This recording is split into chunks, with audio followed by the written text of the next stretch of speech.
I'm Kenny. I've spent the last 13 years living on the road, hitchhiking all over the planet. And this is Nick. We grew up together. Now we're embarking on an adventure to see the best breweries on the planet. We'll be hitchhiking, meeting amazing people, and drinking phenomenal beer. It's the backpacking beer adventure. Let's get hopping.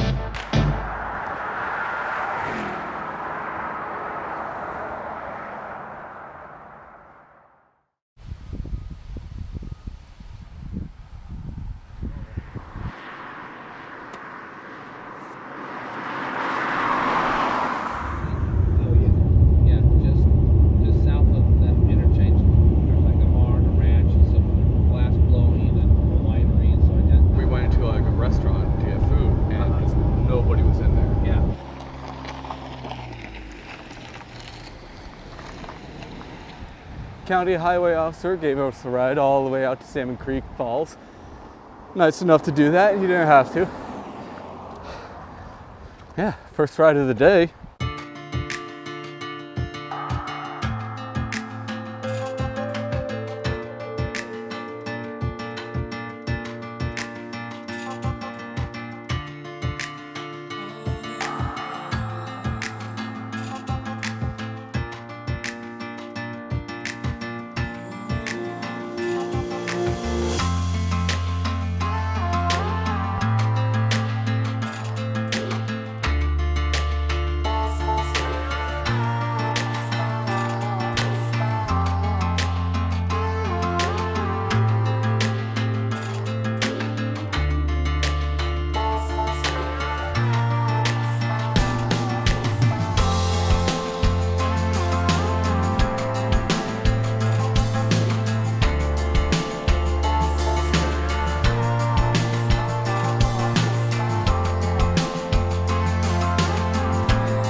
We're in Morgan Hill, California, which is where we got to last night.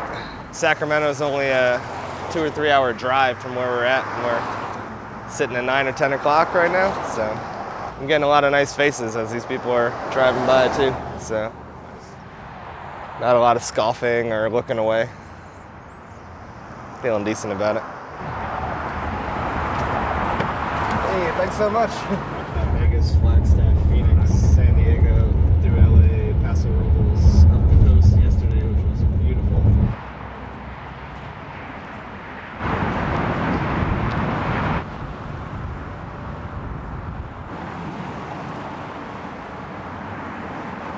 You're great help.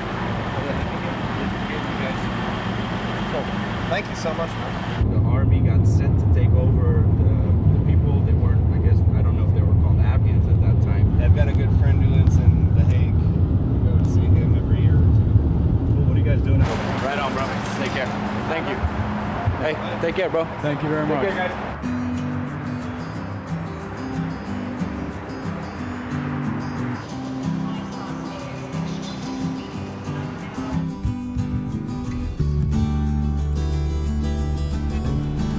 Yeah, that was awesome.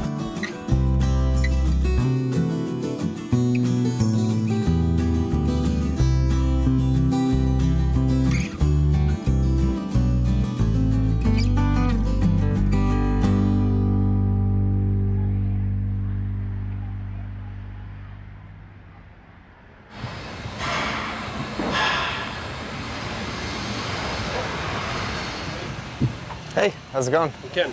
Kenny. Good to meet you. Good to meet you. This is Device Brewing Company. I'm Ken, the owner. This is our little brewery. We've got our 7-barrel system that we've been brewing on here for the better part of 4 years. Yeah. We actually cranked out 5,000 barrels of beer last year on this small system. Just yesterday we received our new brew house. I'd definitely like to show you if you'd like to see. Yeah. Yeah, come on over this way. This is our brand new BrewBilt. It's an oversized twin 15-barrel system, all American made, built right here in California.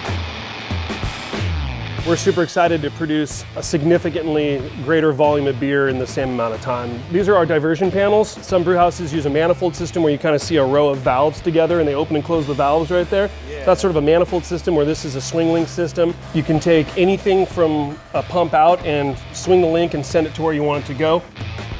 It's pretty elegant. Well designed, yeah. Yeah, it's a beautiful system. Probably a month we'll have it up and running. So in the meantime, we're still brewing on our 7-barrel, which is not a problem. That's what we're used to doing.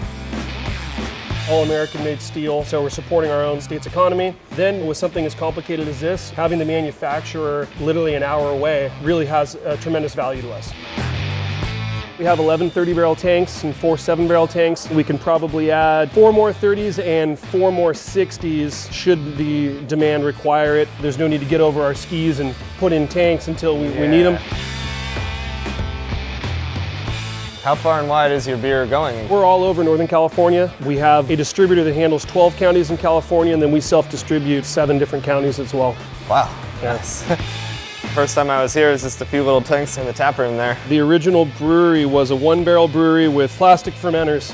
Oh, yeah. And I made pretty good beer, but it's gotten a lot better since then. Over here, we've got our new canning line we just installed. It's a nice Cody system. We got the depalletizer, the ionized air, date coder, filler seamer, washer dryer, label application, and pack tech applicator. So it's pretty automated. It does rely on the operators to keep their eyes closely on it. But the good news is, if you got the systems in place and they're working right, you reduce your labor and also wear and tear. Nobody wants to sit there for 8 hours snapping pack techs all day. Yeah. It's a horrible, horrible day. Our throughput's a little over 50 cans a minute. For an inline filler, I think that's on the faster side. This system allows us to can off of very small tanks or down all the way to a keg. Let's run off 50 or 100 cans real quick. Exactly. Previously, we've been using the can van for all our canning needs. I mean, they were tremendous, but like any vendor, they're a service that comes at a price. Owning our own system not only reduces our cost of goods, but also gives us the flexibility to can when we want and how much or how little we want. Well, shall we maybe go into the tap room and taste some beers? Definitely. All right. Let's do it. All right, let's go.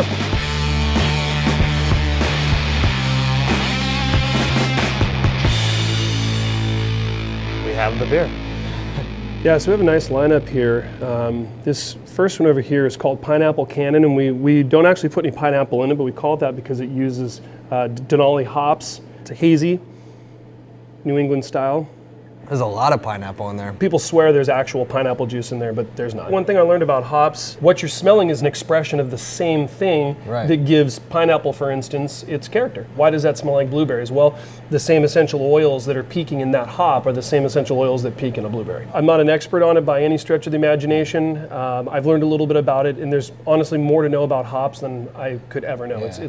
It's truly fascinating. Next one here is our flagship. That's Integral IPA. You probably tasted that back in 2013 when you came and visited us. This is our best-selling beer. We still make more of that than anything else. Just clean. Beautiful, clean, lots of stone fruit, just a teeny little bit of dank.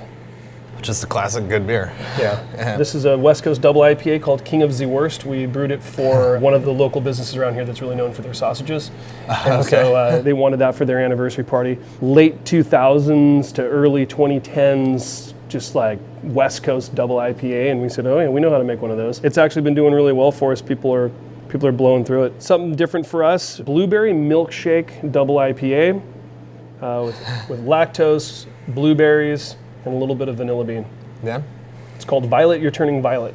Blueberries really, really lower the pH in a beer. The lactose kind of helps balance it out with a little bit of sweetness. It's pretty solid. It's almost on the sour side, but still some of the hops coming through. And I believe this was your favorite the last time you visited us. This is Brits in Moscow, our Russian Imperial Stout. Coffee, molasses, dark chocolate, a little bit of milk chocolate. That's my wife's favorite beer that we make. This is exactly what you want, that big rich sip. This is what I remember. But yeah, this place probably doesn't look too much different than it did when you came years ago. Very similar. The brewing equipment's gone. The brewing equipment is gone. That's the main difference. Yeah, we've got another tap room on our street in Midtown Sacramento. And then you have a new spot coming up with a restaurant? We're opening up a big space down in Pocket Greenhaven neighborhood, which is still in the city of Sacramento. It's down south of downtown. 7,000 square foot tap room and restaurant. It's gonna be awesome. Expanding, yeah. Yeah, slowly but surely. We try to do things very calculated and take our time and do things right. The production crew is amazing. They put their own pride and their own heart and soul into all the beer, which is great. And in fact, I think the beer is even better now than it was when I was brewing it. There you go. I mean, that's what you want to do, is hire someone who's even better than you.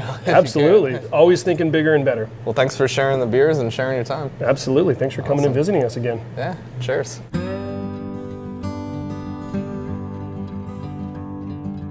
I poured us a little extra Pilsner. Not my go-to style, but I'm glad it's good. Solid Pilsner. All right, this is in loving memory of who? We don't know. Kind of tangerine-y. That is a summer hot day. Drink a bunch of those kind of beers. Now this is the Curious. We don't know what hops are in there. Another refreshing jam. Very little bitterness to that one, which is the whole hazy vibe. Oh yeah, I'm liking this. Totally different direction. Salted caramel porter on nitro. Definitely blends flavors together. I'd like to try it not on nitro. Yeah. Should we pour one more? We're gonna pour one more. And thank you again for giving us this access to try your beautiful beer. West Coast IPA, beautiful color. This is the Made in Sac IPA. It's light, still some bitterness, juicy. I'm liking this. Another success. Device Brewing. When I first came here, this was it. They were brewing in here, serving in here. Everything happened in this room. And now they're just blowing up. It's pretty cool to see a brewery go from a tiny little operation to restaurant, 3 locations, cans, distribution, everything, and still making good beer. All right, let's go.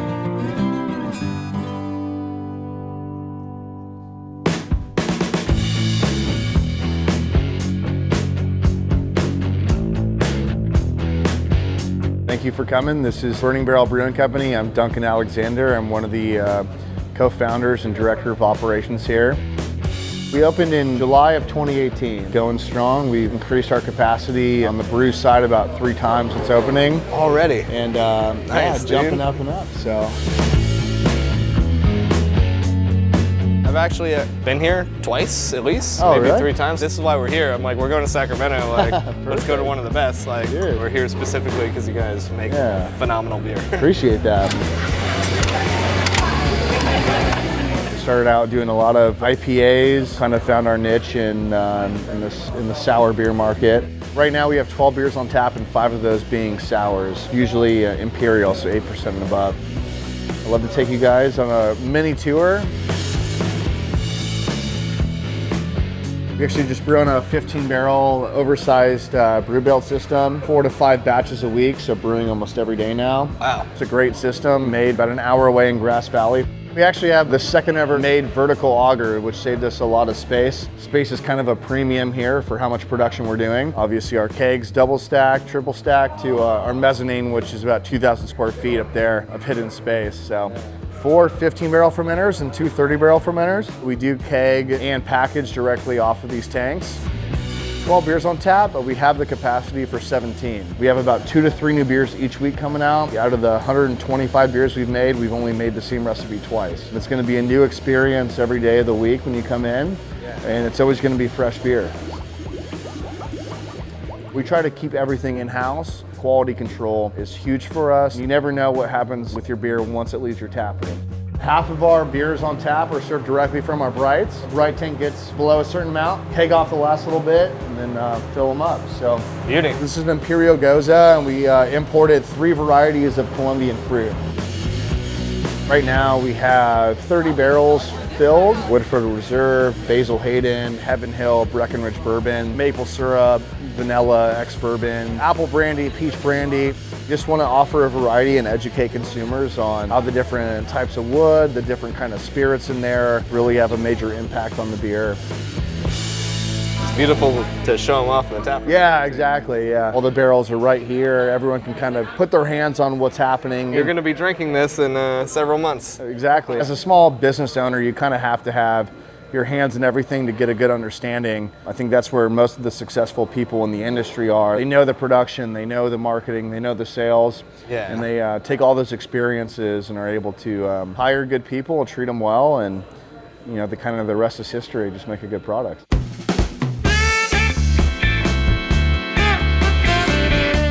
Thank you for pouring all these beers for us. Of course. What's the first one we got here? So this one is our dry hop Pilsna. We have a bunch of hop heads that come in, and we always try to keep 1 or 2 light beers on. This one kind of bridges the gap between a session IPA and a Pilsner. I like this. This is what I want from a Pilsner. Even if you don't like lagers, this is an approachable beer to almost anyone. So this is the one I was actually drinking walking around. This is Dankness Attacks. Yeah, a lot of the responses were, I miss this kind of IPA with a big bittering backbone, malt forward with a balanced dry hop. That little touch of graininess that's like reminds you like, yes, we're drinking beer here. Yeah, right. Alpha Kitty, approachable session style IPA. Kind of a very light bodied, moderate hoppiness beer. Has a decent ABV. It still has the sessionable drinking experience. We definitely don't brew as many hazy beers as a lot of other breweries. We just wanted a kind of a more approachable double hazy IPA. This is good. It's got some body, but it's like the perfect amount. It's just like, subtle. Yeah, very subtle, yeah. I like that one a lot. This one is what we consider an oat IPA. It's fresh. Yeah. I guess that's your whole deal. Keep it fresh, move it quick, and go from there. Every beer we make, we want it to stand alone, offering a unique experience to everyone that comes in the door.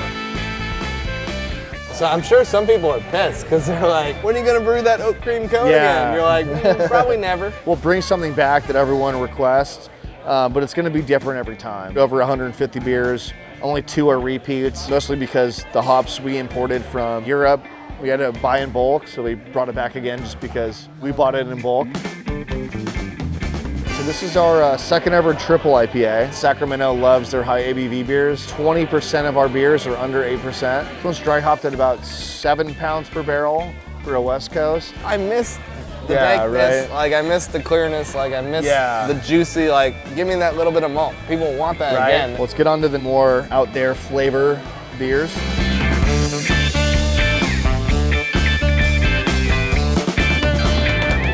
This is our double dipped. It's peanut butter with a little bit of chocolate porter. Ooh, this is gonna be his jam right away. I smell it. Yeah, so it's not gonna be like hit you in the face pastry like a pastry stout is. It just has subtle notes of peanut butter and chocolate on the back end. But you get in the aroma, you get the dryness of the peanut butter, the definitive. He's already headphones off, checking both cameras. So the next one is substantially bigger, 12.7% pastry stout. 300 pounds of raspberries with Haitian cacao nibs and Mexican vanilla beans. Actual raspberries, we don't use extra syrups. Big body and that chocolatiness just like so we wanted like a nice it. cake with like Perfect. a raspberry syrup on top almost.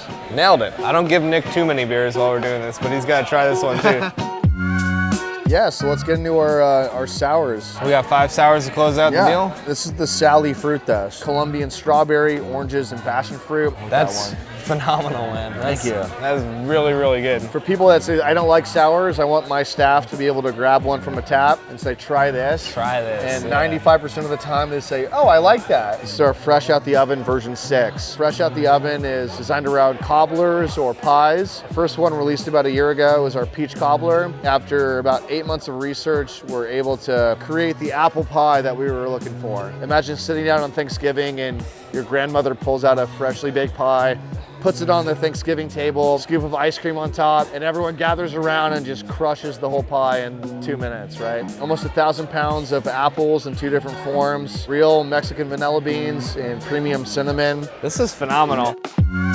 This is our new series, Triple Baked. Decided to up the ante to make a triple sour, 13% peach cobbler. Also very good. Yeah, thank you. It goes down smooth. Yeah, a little 13%, scary. I wouldn't guess. Definitely one of our top sellers. This is our Luscious layers. Marshmallows, vanilla, lactose, and coconut. Definitely creamy and it like dips you into sweetness. Yeah. Our Tiki Swirl. This smells like more of a traditional sour. Yeah, the passion fruit, the pink guava, push that tartness factor up a little bit, kind of island sipping sour. In the sour selection, we want to definitely have something for every single palate. For anyone out there who's just like, I'm not sour drinker, this is phenomenal. That's why I'm so glad you're on the show. Yeah, thank you for having us, man. I Yeah. appreciate it. Sacramento has one of the best beer scenes in the world, I think. I think it's going to be one of the top 3 beer cities in the next few years in the country. You guys are at the forefront of beer in the world, not just the country. Awesome. Thanks for coming. Cool. Cheers, Awesome. man. All right, we're good.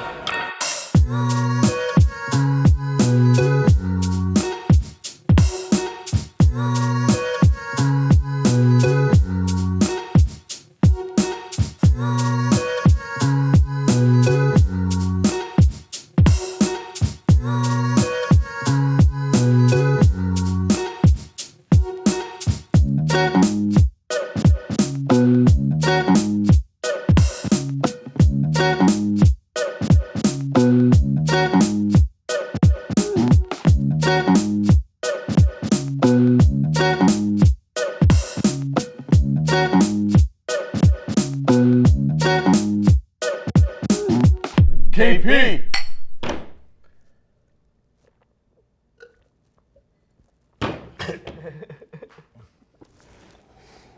I like it.